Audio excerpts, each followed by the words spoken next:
All right, today on the Coach Mark Gottfried Show, I've got a great guest in Bucky McMillan. Bucky's the head basketball coach right now at Texas A&M in his first year, but we're going to dive deep into his journey and how he became a successful high school basketball coach in Alabama, won 5 state championships, had a great run at Samford. But what I really want to focus on is the relationship he has with his parents, his father, the coaches that have helped him along the way, and the lessons that they taught about hard work, resilience, being fearless, and really believing in yourself. It's going to be a great episode. Bucky McMillan, head basketball coach at Texas A&M. All right, welcome back. This is the Coach Mark Gottfried Show. I'm fired up today. I've got a young guy that I think is one of the rising coaches in the country. I think he's going to do some amazing things throughout his career, and currently the head basketball coach at Texas A&M. Welcome in, my friend, Bucky McMillan. I've known you since you were basically in high school probably, but great to have you on the show. Glad to be here, Coach. Grew up going and watching y'all's teams play, man, and mad respect as always, man. You really got it going there at Alabama and in a time where Alabama basketball needed it. So glad to be doing this with you. Well, thank you, Bucky. So let's go back real quick and let's just talk about, because we're going to dive into, you a little bit as a college player and then obviously as a high school coach and now a college basketball coach. But kind of go back, Bucky, and like, where did your love, because, a lot of times you grew up in the state of Alabama, which you did there in Birmingham area. Football is dominant, and most kids, not everybody, but a lot of kids grow up, wanting to play football. I want to be the quarterback, but you had a love for basketball. Where did that originate from? Just kind of like the culture of basketball. I don't know how to explain it in any other way. Like it was kind of a different deal. I was from a community where everybody was a baseball, football guy, and I think people said you couldn't make it in basketball in the community I grew up in. And by nature, that's kind of all it took for someone to say that. Like I kind of played all three, probably would have been a better baseball player. But, enough people told me, hey, you couldn't play college basketball. No one from here has ever really done that. So, of course, you just quit everything else you're really good at and focus on trying to make it in that. And that's kind of just my personality. And glad I did it. I actually had a talk with someone the other day about I'm glad I chose basketball, because I think in basketball, where I was from, it forced you to interact with so many different types of people from so many different types of backgrounds. And I'm glad that's the route I went. Growing up, Bucky, you had a good high school basketball career and you had a chance to play college basketball. And I say this all the time to people that, I was fortunate, like you are now at A&M, to coach at, in the ACC and the SEC. I coached against Hall of Fame coaches and had some success and all that. But your college basketball coach, in my opinion, was one of those guys that was maybe one of the best coaches around. He just never coached at a high level. I don't know if you'd agree, but I thought Dwayne Reboul, who you played for in college, was that type of coach. Talk about his influence on you as when you became a college basketball player. Yeah, Coach Reboul is really ahead of his time. Like you're looking at all the three-point shooting now. He was really big into that before it was big. I mean, we were number 1 in the country in three-point percentage when we were Division I. Duke was number 2. As a team, we shot like something crazy, like 44% from three. That's unheard of, particularly back then. He won 2 NAI national championships and took over a program in 1990-91 from Joe Dean. And won the Natty his first year. Then 5 years later, with a whole new team, won it again. Years later, the program went Division I, and then that's when I went there. And we won the conference with Winthrop, who was coached by Greg Marshall, but we weren't eligible for the tournament back then. So he was great. Wife got sick. Program changed there. Incredible man. Quit coaching, take care of his wife. But still, he was on my staff at Samford, Coach Reboul was. And on my way here, I was right before I called you, Coach Reboul called me. Hey, give me a call, just seeing how everything's going. So I learned a lot from him, not just about the game, about being ahead of his time with the game, But he was a player's coach in that you really didn't want to let him down. And that's how I felt playing for him. It's like, hey, there's going to be times where I don't feel good, times where it's like, man, there's got to be someone bigger than I'm playing for just me, obviously. And didn't want to let your teammates down, but he was the kind of coach, he had a relationship with you where you just didn't want to let him down. And I learned a lot from him. When you were at Birmingham-Southern, and a lot of people that are probably going to listen and watch this, they may not remember the story, but the school decided to I want you to explain it, to basically drop basketball, and you guys had the opportunity if you wanted to go to leave, but for a university that was right there in Birmingham, great tradition, a lot of winning like you mentioned, great community, just a great school. And then for them to kind of minimize sports, basketball, talk about that and how you kind of dealt with that while you were there as a student. Yeah, so, Birmingham-Southern, it was really a pretty good school. They were good at all sports in NAI. And then they went D1, and the baseball team was doing great. Basketball was doing very well. Soccer was doing very well. Everybody was doing well.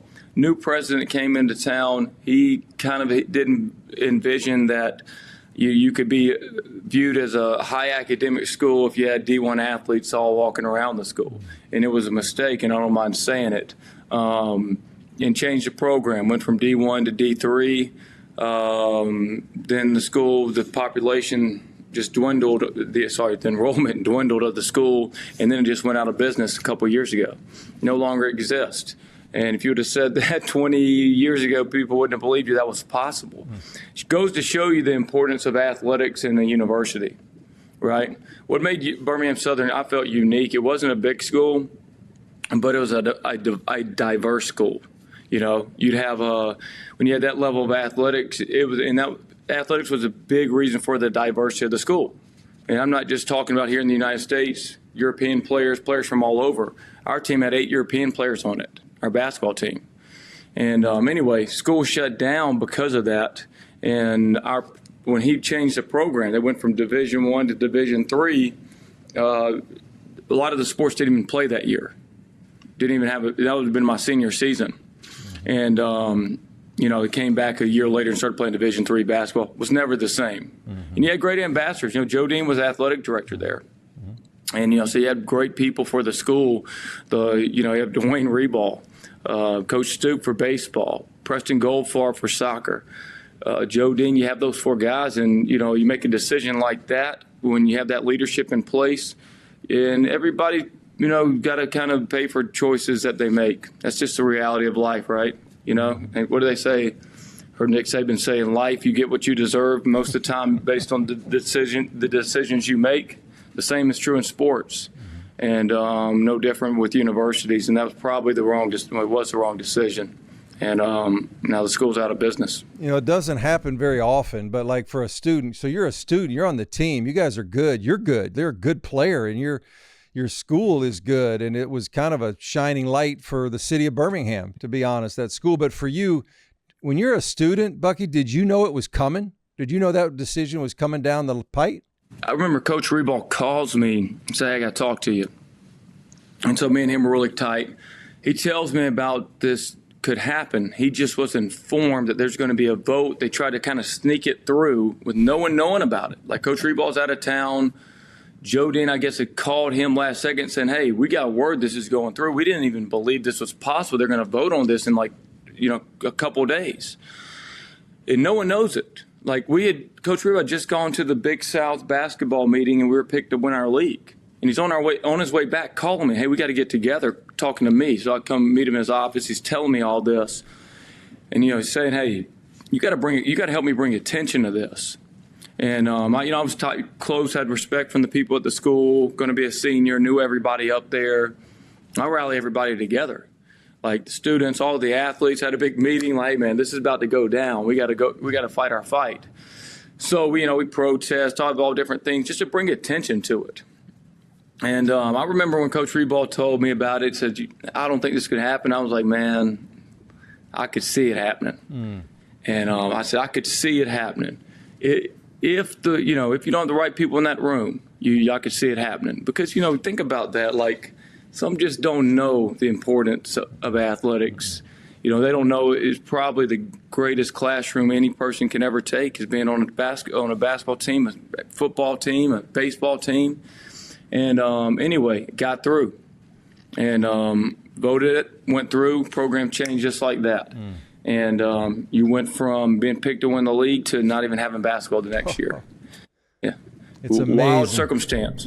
It's amazing, Bucky, because if you think about it, and you make a great point. If you look at even Alabama, that's right up the road from Birmingham, and, you and I both spent most of our lives in Alabama. But, you think about what the success of the football team at Alabama during Nick Saban's tenure, what it's done for enrollment, what it's done for the community, businesses, every fall weekend, those 7 or 8 weekends, how much money flows in. They're attracting students right now from all over the country to go to Alabama, from California and North Carolina, and great quality students. But, sports and basketball, and it's kind of the front door. It's what people see so many times, and no different than when you were at Samford and you guys go to the tournament. But you're so right in that some people just maybe they can't see the importance of what athletics does, and for guys like you, what it's done for your life, and but the exposure for the university, it's crazy. It's unbelievable to me. Yeah, I think they did a study on when we went to the NCAA tournament at Samford, and it was something like I could be wrong here slightly, but I think it's like $49 million of free advertising for the university. The number of clicks on the website of Samford, it was the most dramatic increase in a 24-hour period when we almost beat Kansas. It was off the chain. And that was going to the NCAA tournament. I mean, do something what Gonzaga did years ago, and you see that enrollment increase. Look at what Baylor did, right? And there's a lot of people that ended up, Samford had his biggest enrollment class a year after we did that. It was continue to increase. It matters. Like it does. It matters. I mean, I think at the end of the day, sometimes educators can forget this. One of the biggest, probably the biggest reason a high school student chooses a university, if you said, hey, what do you want your college experience to be? If you said you get one word to answer that, they'd probably say fun. That's what people sometimes forget. Like, it's not just about being educated. They're going to say, I hope it's fun. Like, college is supposed to be fun. Sure, you want the education piece. You want that. There's no doubt. But it's supposed to be fun, and sports is fun. You've heard the Bear Bryant quote that, it's hard to pack in 10,000 people to rally around a chemistry experiment. It's just hard. You just don't have that venue where the whole school can fight around that.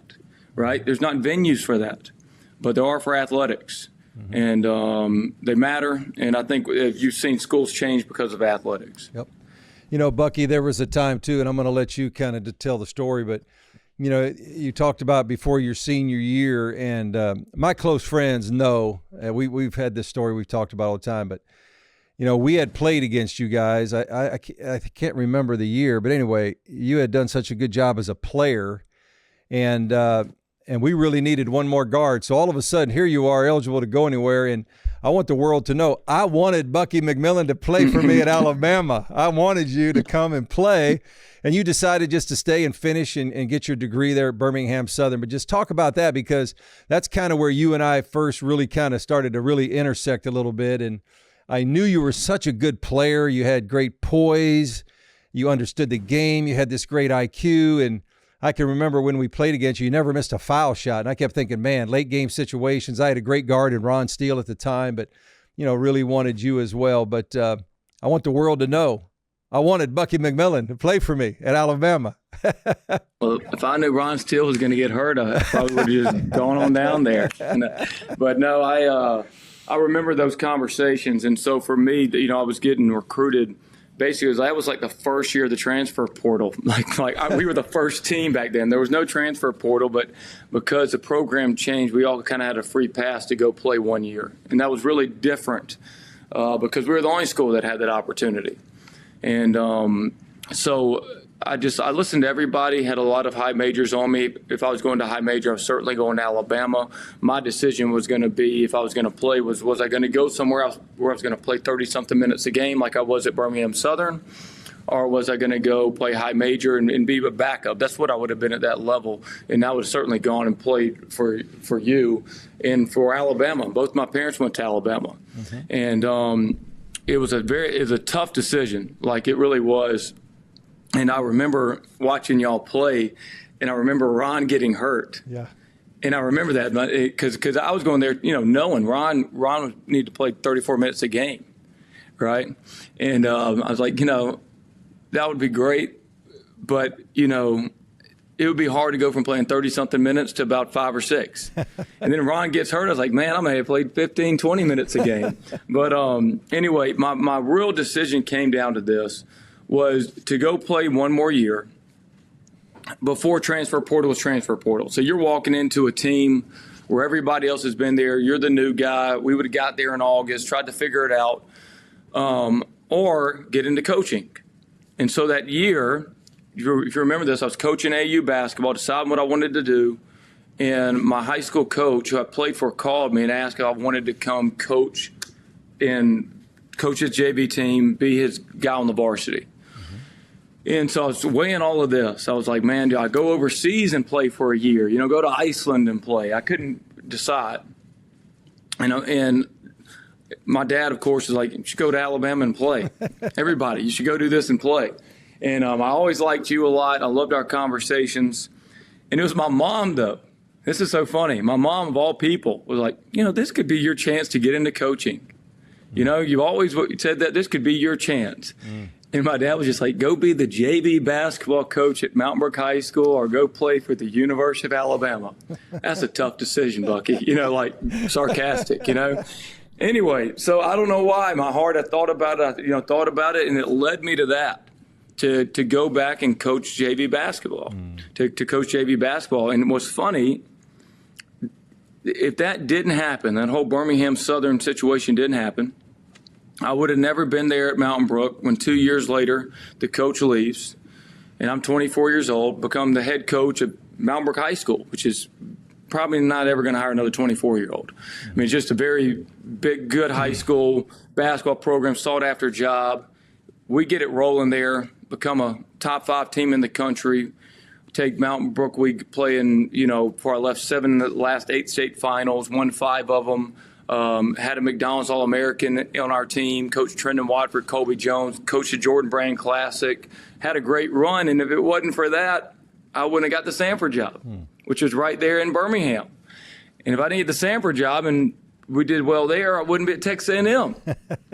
So it's funny how life works out, because I looked at it like the worst thing in the world was that Birmingham-Southern, the athletics program changed. And that Coach Reboul was getting out of coaching. His wife was sick, and it actually led all the way, if you look at it, to me being at Texas A&M. Now, maybe somewhere else, but I know it's funny when you look at life in reverse, it starts to make a little more sense. Yeah.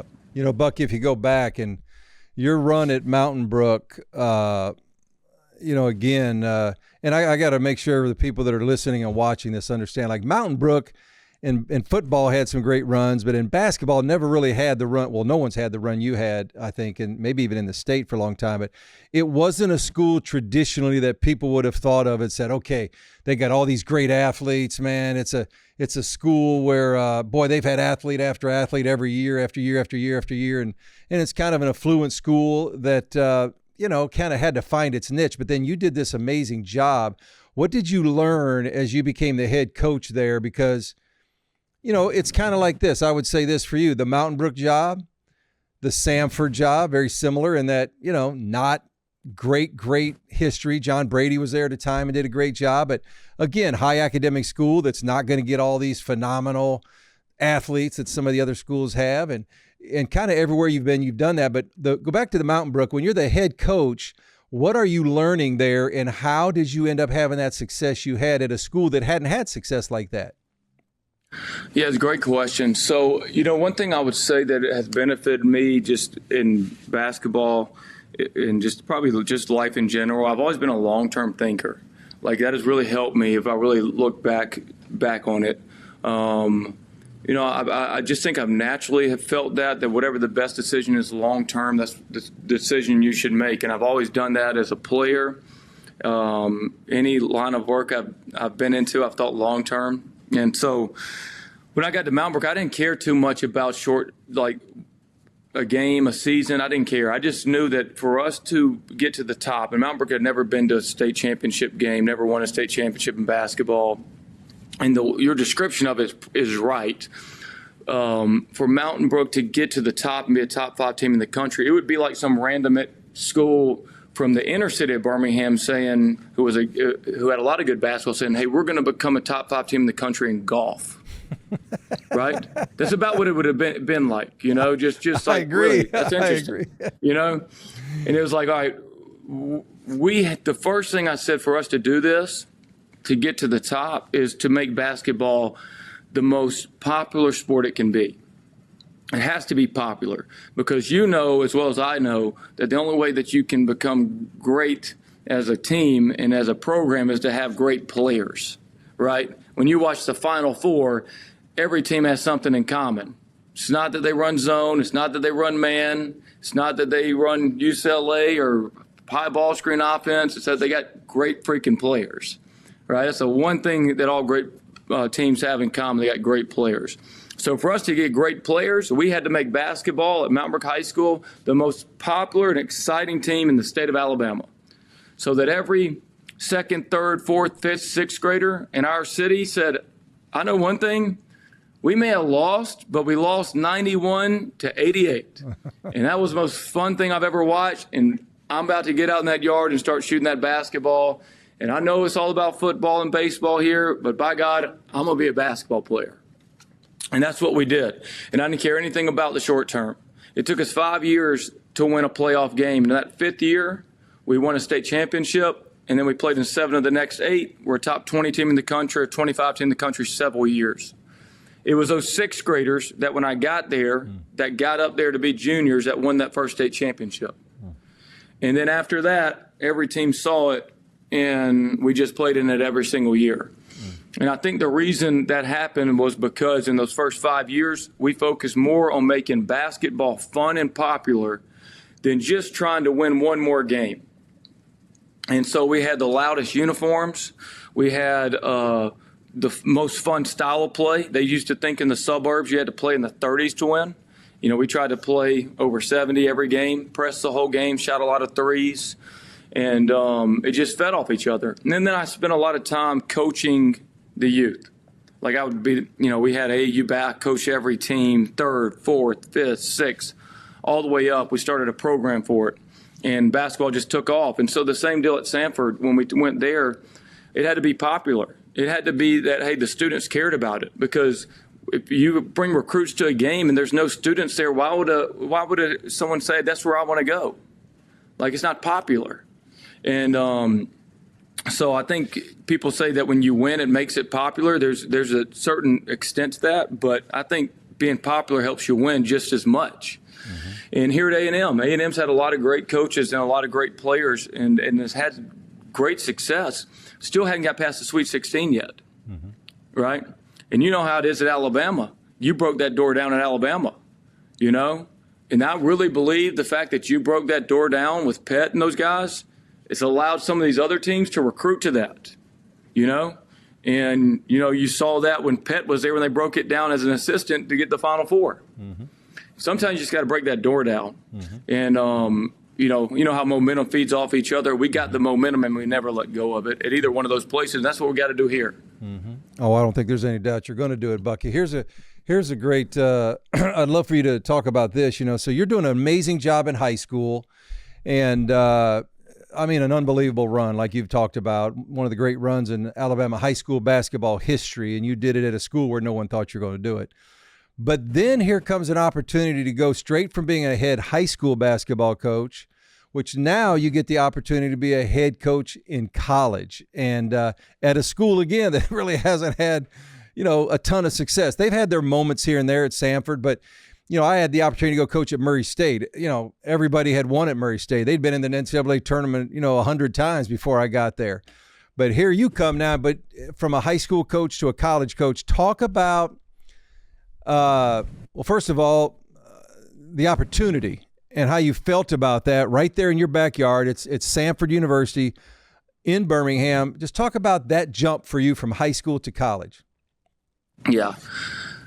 Unbelievable that I got the opportunity, right? Like, that never happens. There's so many great high school coaches. I mean, you think of, Coach Hurley, who coached so many years of high school basketball, stayed in high school. There's just tremendous high school coaches. And just that I had that opportunity is amazing. I mean, I think someone's gone from high school to college as a D1 head coach. I don't know if that's happened one or two times in 30, 40 years. And dang sure sometimes it will happen when someone was an assistant in college for years, then goes back and coaches high school for a year or two, then gets a head job. But, I'd never been on a college staff, period. And so it's very rare. And so the courage that takes from that athletic director, I mean, just call it what it is. Big of guts he had, for lack of better words, right? I mean, like, he had to have some serious guts there because his job's on the line. Like, if you're going to roll that route, you can't really be wrong. And Samford had never finished outside the bottom 3 or 4 in the Southern Conference since they went to the single division format, never won a SoCon championship. And it was very important hire for Martin and for the university. And he had a lot of great candidates. I mean, Martin's dad hired Rick Pitino at Kentucky. Martin did Sam Newton. I mean, obviously we know the best basketball coaches that coach in the SEC. And he had connections all over the place. And for him to say, hey, I just feel this is the guy. And we didn't have a lot of connection before that. He just watched us, and it was not really political behind the scenes. Most people would have thought it was just I think this guy's going to help us win the most games. And that doesn't happen very often. So went there. I would just say the biggest thing is that I didn't try to be anything different. Right, I'm a coach. We played how we played. Same deal, got the community behind us, supporting the program. And then, momentum fed off each other. The same reasons that we won at Mountain Brook was that we were able to get it popular and have players wanting to play basketball. Well, our first year at Mountain Brook, our first year at Samford, we inherited a program that was one of the bottom 35 KenPom teams in the country. They were 325 to 330 KenPom out of 363 teams. So not in a great spot. It's in the middle of COVID. I don't meet the team until August. I get hired in April. I don't meet the team till August. I had 2 scholarships. I don't bring anyone in on visits. I signed a couple high school kids. We just kind of roll with the previous team. We don't hardly get to practice. We practiced some at the start of the year. We had a good win versus Belmont, played with Georgia close. I have to dismiss our 2 leading scorers. Just culture was bad. Have a terrible year. We're 6-13. We actually went up in KenPom to 260 from there, which is crazy. So 6-13, we moved up. We improved, and we were playing with walk-ons and all that. But our first recruiting class is going to be that spring, and we were the number 1 in the country in possessions per game. Like, we played faster than everybody, and it was the same kind of deal we did at Mountain Brook. And you would have thought when I recruited these players that, we didn't lose a game. We signed an incredible class to a place that never finished outside the bottom 3 or 4 in the league, a team that just went 6-13 on the fact of how we're going to play and what we're going to do, and people jumped on board before we'd ever done it. I mean, that class, we signed a 4-star player out of Florida, which is unheard of for Samford. We signed big-time transfers, and it wasn't like we were slinging NIL back then. I mean, they just rolled. And so we went with that group. They ended up coming in the league third, first the next 3 years, and won 3 championships, won a tournament, and it was incredible. And so that flipped the whole program. And I think, again, it was a long-term deal. We could have done better than 6-13 my first year there. We may have squeezed out, 8-11. But if I was saying, hey, we're 8-11 playing in the 60s, it wouldn't have recruited the next class, right? and we're thinking long term with that. I said that was the goal before the year. We wanted to lead the country in possessions, so we have that to recruit to, that we're going to play fast and exciting, and that obviously helped build the players you have to be successful. You can win anyway. We know that, Coach. I mean, you can look at teams. I mean, I watched Kelvin Sampson's group play Mississippi State yesterday, and the halftime score was 24-18. Right? And I mean, Kelvin Sampson will be a much better coach than I'll ever be. And then you'll watch some teams play, and, Nate at Alabama, they may score in the 90s. So if you can win anyway, Jim Boeheim won in a 2-3 zone, right? You were great in the high post offense, right? I mean, there's a million ways to win. So if there are a million ways to win, I'd rather choose the one that's going to be the most entertaining. So that's kind of what we've chose, and that's what we roll with, and we're going to live and die with it. Hey, Bucky, was there a time ever you're at Mountain Brook, you got this great run, you're winning, people there are excited about you, you're the toast of the town, man. I mean, and you're doing a great job, and better than great, that even after that phone call came, and I know you're excited, and I'm not trying to demean Samford, but it wasn't like that was a program like we talked about that had been winning.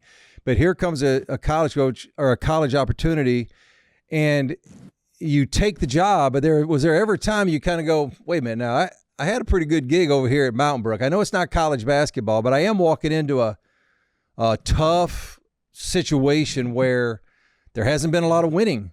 So was there ever any kind of a time for you, like where you kind of lay on your bed, looking, your head's on the pillow going, what did I just do? Was there any of those moments for you? There was. It really, there was a point where I wasn't going to take it, right? There really was that point, and it came down not to it.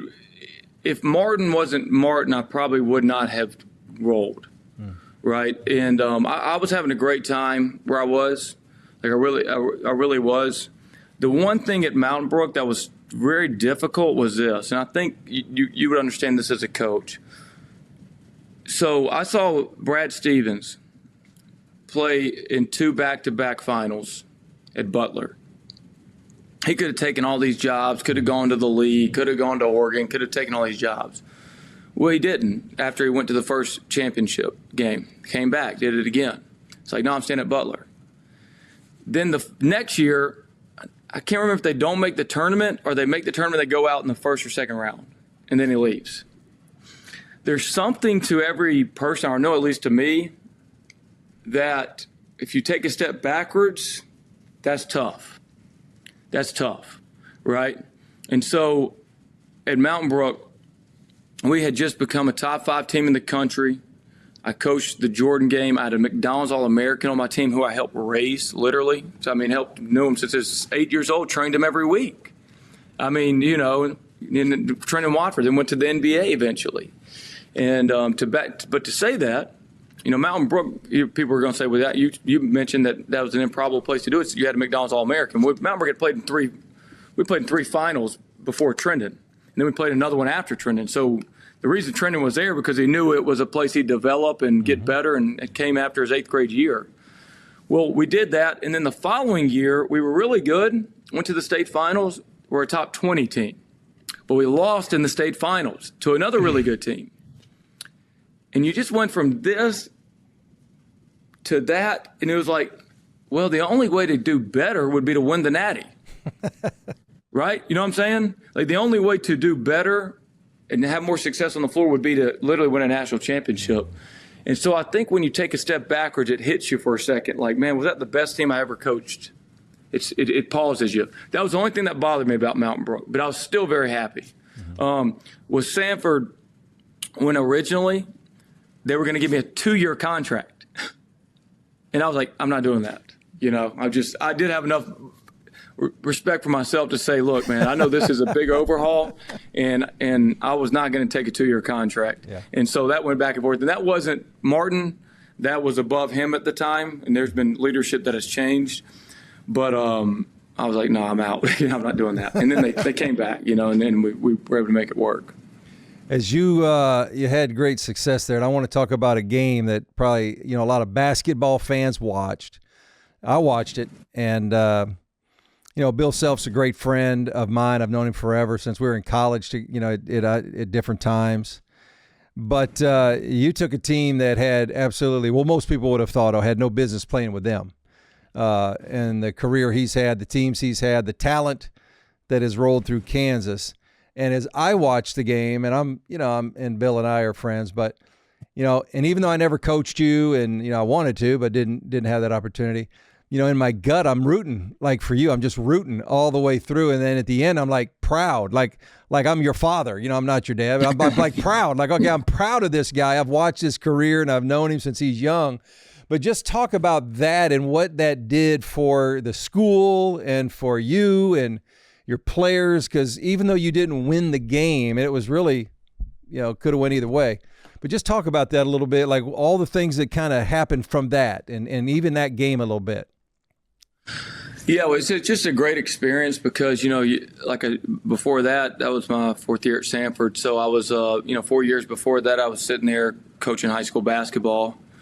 And then you're on your way out there to play Kansas. And, my story. My dad loves you. He just always admired you. And, you recruited some of our players when I played for the Ice. And my dad coached our teams. And, so how involved he was in my basketball journey, and so was my mom. My mom filmed every game. She was that girl, And my dad, just loved it. Loved basketball. Went on that journey with me. Wouldn't be here without them. That's for sure. My dad's my best friend, and so went on that journey. And they've been through the highs, the lows with it all, and never missed a game that I coached. That year that we played Kansas, they traveled to every road game. They drove to Virginia Military Institute, to VMI, to watch that game. I mean, imagine that. That's we're not saying they're going to Boca. They're going to VMI to watch us play, right? So they're driving all over the country, went to every game, and they're on the plane with me on our way out there to play Kansas in the NCAA tournament. After winning the SoCon and winning 29 games, set the school record by 8 games or 7 games, whatever it was, and they got to see every one of those games. And I'm sitting next to them on the plane, and my dad sits there and goes, I got to go to every game this year. And now I've got to see it all from, since you were this tall. And now I'm on the plane, me and your mom are here, and we get to go out here and watch you play, coaching the NCAA tournament. He goes, I'm just so happy I'm alive to see this. That got me. That got me because it makes you realize it's not just your journey. And the people that helped you get there. And that was special to me. And, we went out there and we mentioned the story about Coach Reboul, right? About Coach Reboul, the situation where the program changed. He has to get out of coaching and takes care of his wife. Well, Coach Reboul's on that plane with me, going out there. Right across town from Birmingham-Southern to Samford, playing up and down, shooting a lot of threes. He liked to play shooting a lot of threes. And he's on that bench when we're playing Kansas, right? And Mitch Cole, who's on that staff at Birmingham-Southern, was sitting right next to me on that bench right there in Salt Lake City to play Kansas. And my point guard was from Salt Lake City and was ruled that they didn't think he'd ever be able to play again because of a health reason. And he's my starting point guard, and the whole city's there behind him. It was magical, It was magical. And it obviously came down to the very end of the game. Mm-hmm. Like you said, could have gone either way. And the university that I was coaching, and this is what people got to remember, that was the University of Samford. That university was 3 miles from the house I grew up in.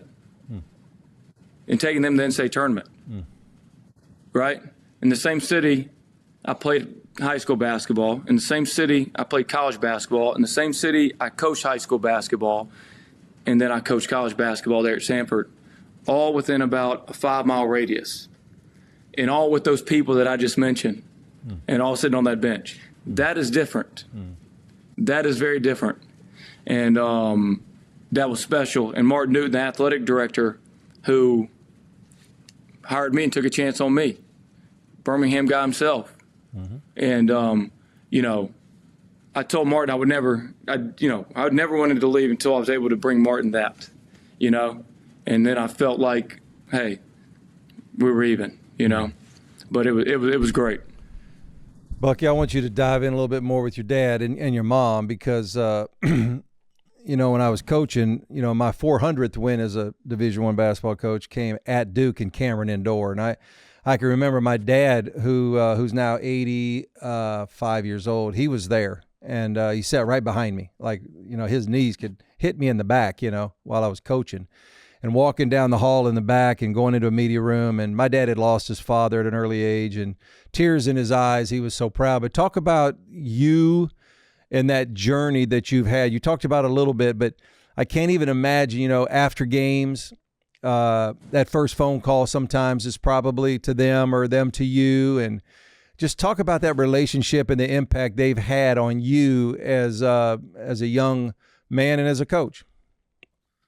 Yeah, so I think, I was very fortunate to have the parents that I had. And I think the greatest lessons I learned in my life was from my parents, and it was actually learned through sports.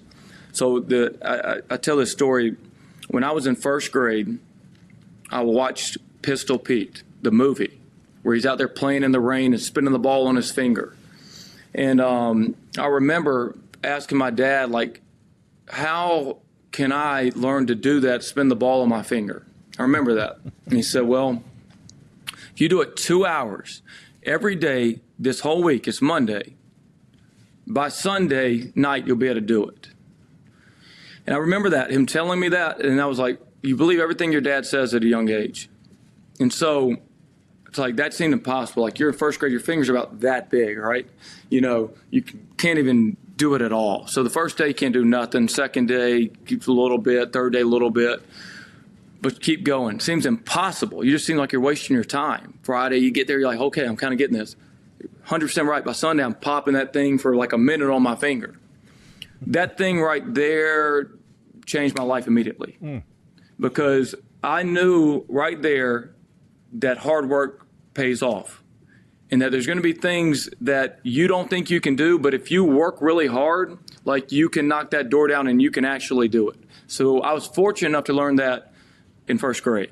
That helped everything. I said, all right, so Dad, what do I got to do if I want to be like him and go play college basketball? And he said, well, you got to practice 2 hours every single day. There can't be any exceptions. You got to practice minimally 2 hours every single day. I'm not saying there's not days you're going to have to practice a lot more, but you can't be less than 2 hours. And so I did that, right? 2 hours every single day, all the way through, you know, got better, all that.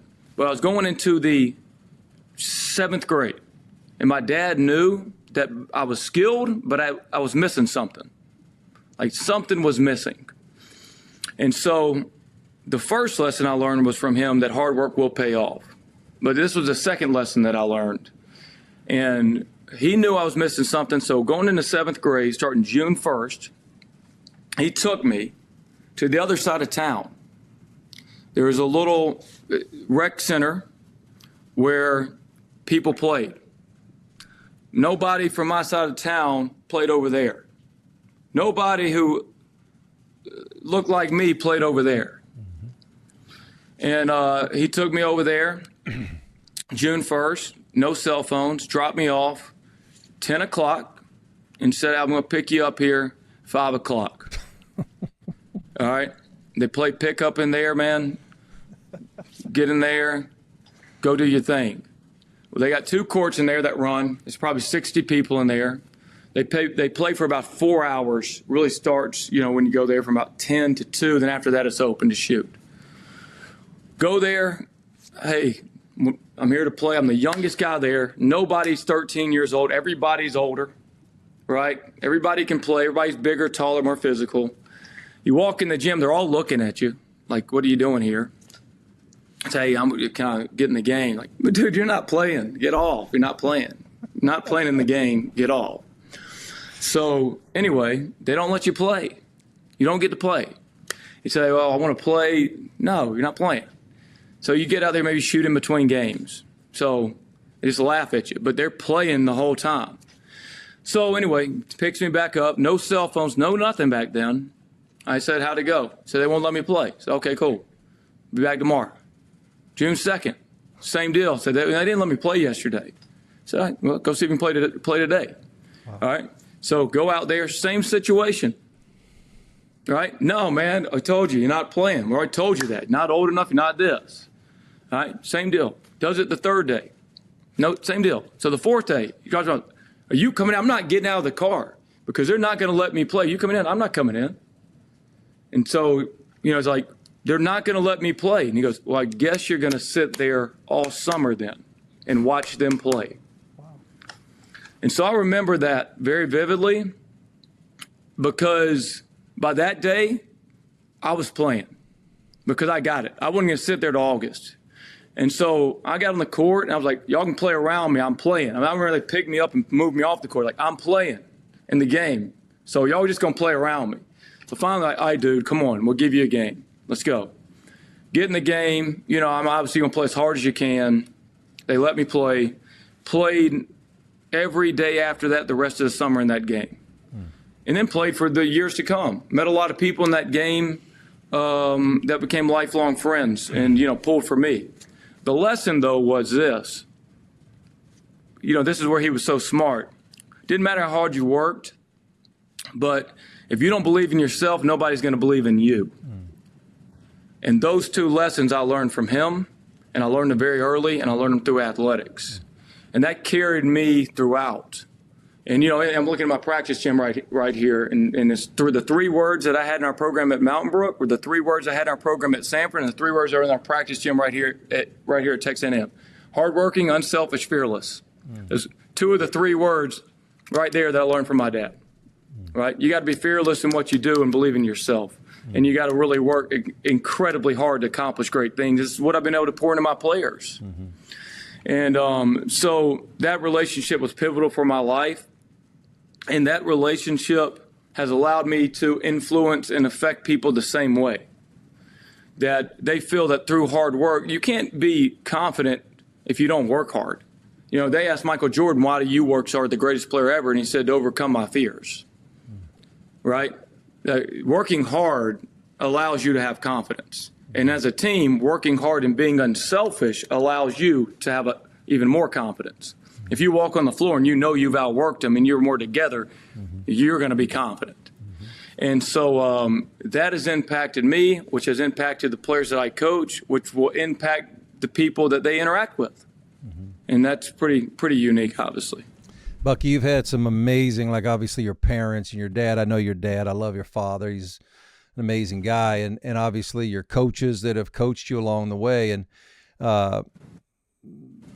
but now you get this opportunity and you have this great run at Samford. And, it's kind of like when I was at Murray State. At some point you're feeling, okay, phone's going to ring. Somebody may come and somebody might offer me a job. We all understand it. And but here comes A&M. And I've often said, like at Alabama when I was a head coach there, and I got grumpy at the end. I was frustrated with football. They weren't even very good until they hired Nick Saban. It was my last about year and a half. But, we had been really good and didn't really have a lot of help from the administration at the time. But here you go now. You're walking into a school that football has traditionally been a little bit like Alabama. It's been the kingpin, probably, maybe always will. It's in the nature of the school, but it's a challenge for you. How do you see that? How do you approach that in your mind, coming from the background you've described and the obstacles you've overcome? But here you come, and every job has some obstacles. But talk about that in your mindset a little bit for this job to be the head coach at Texas A&M. Yeah, good question. So I do think that everywhere that I've coached, basketball has not, before we were there, basketball was not at the forefront of people's minds, right? At Samford, it wasn't. At Mountain Brook, it wasn't. And A&M's been good. I mean, Buzz did a good job here. They since joining the SEC, they actually won the SEC one year when Mitch Cole and them were here previously, and just hadn't done great in the NCAA tournament for whatever reason. But this is the SEC. Football's football. Fortunately for me, I grew up in Alabama. I understand that. I like football. So the one thing I do know is this, that in a place like Texas and a place like Alabama, it can't just be you got one of two ways to do this. You either got to be elite where you're going to be one of the best teams in the country, or you're going to have to make it very fun because not everybody understands basketball. And you got to make it fun because you know how this is. 99% of people don't understand basketball, and that 1% really probably don't know basketball.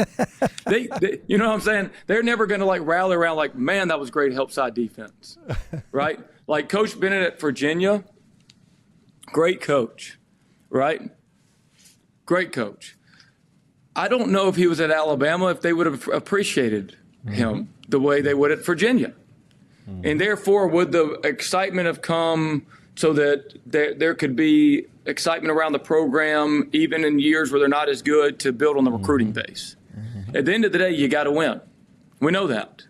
So I think that the more exciting we can make it, the more the university can rally around, the better the players we're going to be able to recruit. Because they're going to see, hey, it's important there. People care about it there. And so I do think we fit here. I do think that this is it's not unfamiliar to me what this place is about. And I think that just like Samford and Mountain Brook, you just got to knock the door down. And kind of once you knock that door down, I think the floodgates can open.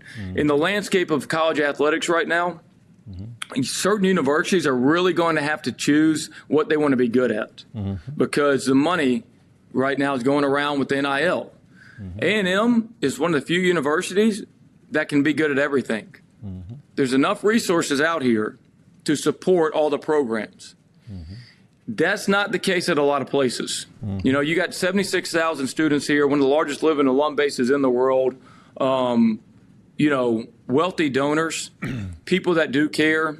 It's a place that can be good at every sport. And I do think that if this floodgates breaks down and we pop a Final Four, I think that you're going to see the program elevated to a very high level pretty quickly. Yep.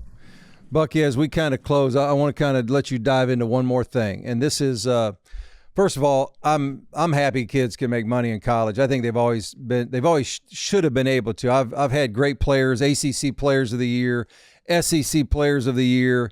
They're selling the jersey in the bookstore. Our guys are not getting a penny. It's their name on the back. It's their number. And even the kids sometimes be like, Coach, man, what's up with that? You know what I mean? Everybody gets to make money off of us. So I like that. But at the same time, I kind of wish we'd just get rid of calling NIL. You're coaching pros now when you can pay them what we're paying them. They're just pros sitting on a college campus. But if you were the commissioner for a day and they said, okay, Bucky, you get to change the rules in the way you want to and what's best for the game. And, you know, we've got a transfer portal thing where guys are playing at a different school every year. If they want to, they can transfer, I think, up to 4 or 5 times now without ever having to sit out. So it's free agency. You got guys making money from the school now. You're going to have collectives paying them. So they just named you the commissioner. Said, okay, Bucky, here you go. Give me a couple things you would do to say, here's what we should be doing in college athletics right now. Well, I mean, certain things that I would want done can't happen. I'll talk about that in a second. But I think the biggest deal is you just can't have transfers year after year. You just can't have that. If they're going to limit it to it, you get one transfer and that's it, right? And then there is a sit-out penalty, right? You just cannot have the NIL out there and transfer every year because now it's just free agency every single year. And you can see what it's doing with the graduation rates are just plummeting. We know that. I don't think it's right. I don't think let me say this. When university, however many years ago, got together and said, hey, we're also going to partake in interscholastic athletics, the presidents of the universities decided, trust me, this wasn't it, right? This wasn't it. You know what I'm saying? And so I think there's got to be something that can limit the transfers with the NIL. You know, the best situation for NIL is that it is true name, image, and likeness. We know what's been going on with the collective has nothing to do with name, image, and likeness. This simple pay for play, and whoever can get the most resources together in their collective are going to be able to entice the best players for the most part, right? And so that has nothing to do with what true NIL is. Now they're going to this fair market value. Can they accurately determine that? Well, if they could accurately determine that, then great. I mean, that would be fantastic because that'd be true NIL. Can they? I doubt it. I doubt they can do it. But, there should be nothing wrong with the kid. If Gillette wants to come to that kid and say, hey, I really want you to sponsor our shaving cream, come on. There should be nothing wrong with that, right? But it's just some of these deals we know are absolutely ludicrous. And that's great for the athlete. I'm not saying, hey, I'm not hating on the athlete. It is what it is. But it's not probably the way that college athletics was intended. I will say that. And, Coach, I do stick to this. Two things I'm going to say. Years ago, when you watch Duke and North Carolina play, or whoever, Alabama and Auburn play 20 years ago, and you're thinking J.J. Redick or whatever and whoever, Grant Hill, Bobby Hurley, and those guys are playing each other. Those players would have died on the floor for their school and their teammates. They would have died on the floor because they came in there as freshmen. They became men together. And when there was senior night, those players would walk out there on senior night crying their eyes out because part of their soul was with that place. You see players today, this is their fourth senior night. And so the game, the passion, that feeling, I don't think will ever be the same. When I watch a Final Four now, I don't have the same feeling I did years ago. I'm just being real. And I shouldn't say that. I don't. When you saw kids coming in as freshmen, what it meant to them. Billy Donovan's teams at Florida, what it meant when they all came back together and did it again. Like, you were part of it. You've seen it. And so that's the first point. So the second point, what I would say is these players today will never have the fun that you and I had. They'll never have the fun that you and I had. I mean, my players, when I got every job that I've got along the way, my past teammates, we're talking, we're calling each other. There's a bond that if we hadn't seen each other in 40 years, we showed up. There's that bond's there. And that's the sad part of it. The financial stuff, some of this could be life-changing money. But if it's not life-changing money, I hate it that they won't get to have that bond, because at the end of the day, that's what life's about. And there's very few things in life you can have that bond. And that's the part that I hate it for these players. Yeah, I would agree. I think that it makes me sad. I love the game. I love basketball. I love football. I love college athletics. My dad was an athletic director for 29 years. And that's the thing we've lost, Bucky. And it makes me sad because, just like you said, I go back to Alabama and guys like Chuck Davis and Irwin Dudley and, these guys, Richard Hendricks and, all guys you grew up watching. But, there's a relationship I've had with Mo Williams, Antoine Petway. People don't realize the relationship isn't a 3 or 4 year relationship while they played for me in college. That relation started when they were sometimes freshmen and sophomores in high school. So now I've been a part of their lives, and they've been a part of my life for 5, 6, 7, sometimes 8 years. And so that's the part that we have lost. I don't think we're ever going to get it back. It makes me sad for the game, and it's sad for even younger coaches like you. I think you're going to have great success. You already have. I think you're going to win at a high level. I'll be rooting for you like anybody can ever root for anybody. But it does make me sad that you're not going to have a lot of those relationships built over a 6 or 7 year period that then you will retain for the rest of your life. That's the part that we're going to miss. So I hate that for you and, and for all you young coaches. And it's just a different climate now, and the rules that got changed, and they changed dramatically. None of the rules we've ever had in college athletics have shifted the landscape like some of these rules in the last couple of years. This is seismic when you come to the what it's done to the game. But anyway, Bucky, I just want to tell you, man, I think you're a phenomenal young guy. We're out of time, but I'm just let everybody know they need to keep their eyes on Texas A&M basketball. I don't think there's any doubt, Bucky, that you're going to get that thing, rolling at a level. And I know you've mentioned coaches there have done a great job, but I just do believe you're going to be the guy that's going to break the door down and take that team to a Final Four. That was my dream at Alabama. That's all I ever wanted to do was get them there. I was 40 minutes short. But I'm so proud of Nate Oates and the guys they're doing the job they're doing now. But you're going to be doing that as well. So, Bucky, thank you so much, man. Appreciate you taking time. I know it's a busy time of year, so thank you so much, my man. I'm rooting for you. Appreciate you, Coach. Always respect, man. Let's stay in touch. You're the man.